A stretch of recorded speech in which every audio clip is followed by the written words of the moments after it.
നമ്മുടെ നോട്ടുമോൻ്റെ കാലിൽ ചെറിയൊരു മുഴ വന്നിട്ട് ഞങ്ങളൊരു സർജറി ചെയ്തിട്ടുണ്ടായിരുന്നു. പൂക്കോട് കൊണ്ടുപോയി അവിടെ നിന്ന് സർജറി ചെയ്ത് ഇപ്പോൾ ആൾ ഓക്കെയാണ്. അപ്പോൾ അവൻ ആ സർജറിയുടെ അനസ്തേഷ്യയിൽ നിന്ന് റിക്കവറായി വരുന്നതാണ് ഈ ഒരു ഭാഗം. അപ്പോൾ സർജറിയുടെ ഡീറ്റെയിൽസാണ് ഈ ഒരു വീഡിയോയിലുള്ളത്. Hi, good morning. അപ്പം നമ്മൾ രാവിലെ തന്നെ ഒരു അമ്പലത്തിൽ പോവുകയാണ്, കുറച്ച് ചരട് ജപിക്കാൻ വേണ്ടി. പറയുമ്പോൾ നിങ്ങൾക്കൊക്കെ ഒരു അന്ധവിശ്വാസം മണ്ടത്തരമൊക്കെ ആയിട്ട് തോന്നും. അതിലിടെ ഞാൻ ഒരു സാധനം കാണിച്ചു തരാം. അത് കണ്ടോ, സൂര്യപ്രകാശം തട്ടുമ്പോൾ വലകളൊക്കെ കൃത്യമായി കാണുന്നു. ഇനി അങ്ങോട്ട് ഇവിടെ ഇങ്ങനെ എല്ലാ ദിവസവും കാണാൻ പറ്റും തണുപ്പ് തുടങ്ങുമ്പോൾ.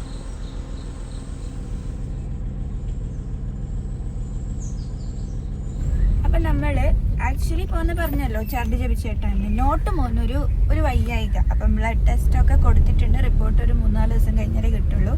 അപ്പം എൻ്റെ ഒരു സമാധാനത്തിന് ഞാൻ 4 പേർക്കും ചരട് ജപിച്ച് കെട്ടാൻ വേണ്ടിയിട്ട് ഇവിടെ അടുത്തുള്ള ഒരു അമ്പലത്തിലേക്ക് പോവുക. ഈ വഴി കൂടിയാണ് നമ്മൾ പോകുന്നത്. നല്ലൊരു രസമുള്ളൊരു ഏരിയ ആണ്. രാവിലെ ഒക്കെ ആകുമ്പോൾ ഫുൾ മഞ്ഞൊക്കെ ആയിട്ട് നല്ല ഭംഗിയായിട്ട്.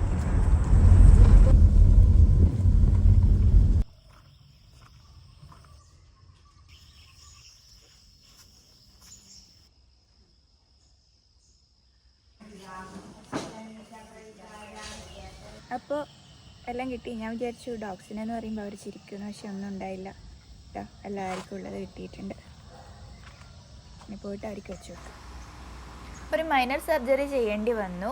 പൂക്കോട്ട് വെറ്റിനറി ഹോസ്പിറ്റലിൽ നിന്നാണ് ചെയ്തത്. കാലിന് ചെറിയൊരു മുഴ പോലെ ഉണ്ടായിരുന്നു. അത് മലിഗ്നൻ്റ് അല്ല, എന്നാലും ഡോക്ടർ പറഞ്ഞു അത് സർജിക്കലി റിമൂവ് ചെയ്യണമെന്ന്.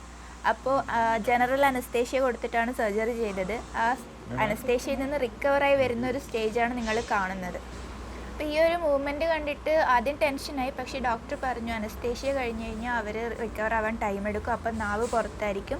പിന്നെ അവർക്ക് മുമ്പിലുള്ള ഒബ്ജക്റ്റ് മൂവ് ചെയ്യുന്നത് പോലെയാണ് കാണുക. അതുകൊണ്ടാണ് അവരിങ്ങനെ തല മൂവ് ചെയ്തുകൊണ്ട് നിൽക്കുന്നത്. അപ്പം നമ്മൾ നോട്ടിമോൻ്റെ സർജറി കഴിഞ്ഞല്ലോ. അത് കഴിഞ്ഞ് 3 ദിവസം കഴിഞ്ഞിട്ട് കാലിൽ ഡ്രസ്സ് ചെയ്യാൻ പോകണമായിരുന്നു. അപ്പോൾ അതിന് വേണ്ടി പോവുകയാണ്. അവൻ നടന്ന് കാലിൻ്റെ കെട്ടൊക്കെ ഒരുവിധം അയച്ചിട്ടുണ്ട്. കാണുന്നതാണ് കാലിന് കെട്ടിയത്. അപ്പോൾ നമ്മൾ കാക്കവയലിൽ ഡ്രസ്സ് ചെയ്യാൻ വേണ്ടി കൊണ്ടുപോവാണ്. ഇത് കഴിഞ്ഞ് 3 ദിവസം കഴിഞ്ഞ് വീണ്ടും കൊണ്ടുപോകണം. അത് കഴിഞ്ഞ് 13 ദിവസം കഴിഞ്ഞ് കഴിഞ്ഞാൽ 3 സ്റ്റിച്ച് ഉണ്ട്. ഒരു ഡോഗിനെ കണ്ടു. 3 സ്റ്റിച്ച് ഉണ്ട്, അതുകൂടി എടുക്കാനുണ്ട്. അപ്പം ബാക്കി അവിടെ നിന്ന് കാണാം.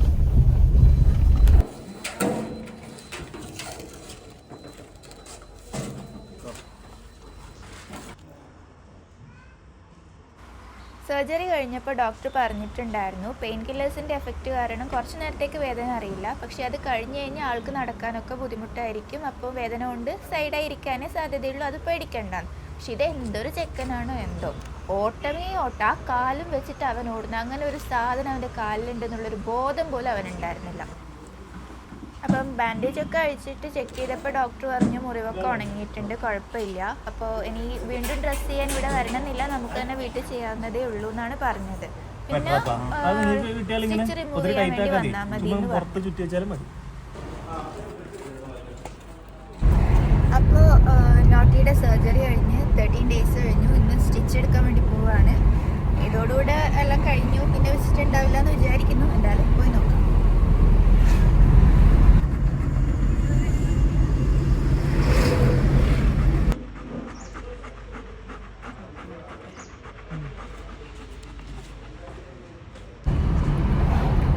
അപ്പോൾ സ്റ്റിച്ച് എടുത്തു. സ്റ്റിച്ച് അബ്സോർബൻ സ്റ്റിച്ച് അങ്ങനെ എന്തോ ആണ് അവർ ഇട്ടെന്ന് പറഞ്ഞിട്ടുണ്ടായിരുന്നു. അപ്പോൾ അത് നോർമലി അബ്സോർബ് ആയി പോകാൻ സാധ്യതയുണ്ട്. പക്ഷെ നോക്കുമ്പോൾ പോയിട്ടുണ്ടായിരുന്നില്ല. എന്നിട്ട് അവർ സിസേഴ്സ് വെച്ചെടുത്തു. അപ്പോൾ ചെറിയൊരു ബ്ലീഡിങ് ഉണ്ടായിരുന്നു, പക്ഷെ കുഴപ്പമില്ല. ഇനി ഞങ്ങൾക്ക് ഹോസ്പിറ്റലിൽ പോകേണ്ടി വരും. ഈ ഒരു കട്ട് ചെയ്ത 1 മാസം അവർ ടെസ്റ്റിന് അയച്ചിട്ടുണ്ടല്ലോ. അപ്പോൾ അതിലെന്തെങ്കിലും ഒരു പ്രശ്നം ഉണ്ടെങ്കിൽ മാത്രമേ പോകണ്ടൂ, അല്ലേ ഇനി പോകണ്ട. ഇനി മുറിവിലൊരു ഓയിൽമെൻറ്റ് വെച്ച് വെക്കുക, പെട്ടെന്ന് നടക്കുക, അത്രയേ കഴിഞ്ഞു. ഒരു കാര്യം, സർജറി ടീമിലുള്ള ഒരു ഡോക്ടർ ആഷിഖ്, പുള്ളി ഭയങ്കര അടിപൊളി ഇൻ ദ സെൻസ് നമ്മളിവിടെ ഹോസ്പിറ്റലിൽ കാക്കവയൽ കാണിക്കാൻ പോകുമ്പോഴേ ഇങ്ങനെ ഒരു കേസ് വരുമ്പം ഇടയ്ക്കിടെ ഫോളോ അപ്പ് ചെയ്യുക, ഞങ്ങൾക്ക് മരുന്ന് കറക്റ്റ് കിട്ടുകയാണെങ്കിൽ ഡോക്ടേഴ്സ് പൊതുവെ നമ്പർ തരാറില്ല കേട്ടോ. ഇവിടെ ഞങ്ങൾ മുന്നേ ചോദിച്ചിട്ടുണ്ടായിരുന്നു. പക്ഷേ ഈ ഡോക്ടർ ഞങ്ങൾക്ക് നമ്പർ തന്നു. എന്തെങ്കിലും ഒരു ഡൗട്ട് ഉണ്ടെങ്കിൽ പുള്ളിയെ വിളിച്ച് ചോദിച്ചാൽ മതി. അപ്പോൾ ഞങ്ങൾക്ക് മരുന്ന് കറക്റ്റ് കിട്ടാത്ത സമയത്ത് പുള്ളിയെ വിളിച്ച് ചോദിക്കാം. പുള്ളി അതിൻ്റെ വേറെ ഒരു സബ്സ്റ്റിറ്റ്യൂട്ട് മരുന്ന് പറഞ്ഞുതരാം. അങ്ങനെയൊക്കെ ഉണ്ട്. പുള്ളി അടിപൊളിയാണ്. നല്ല ഡോക്ടർ.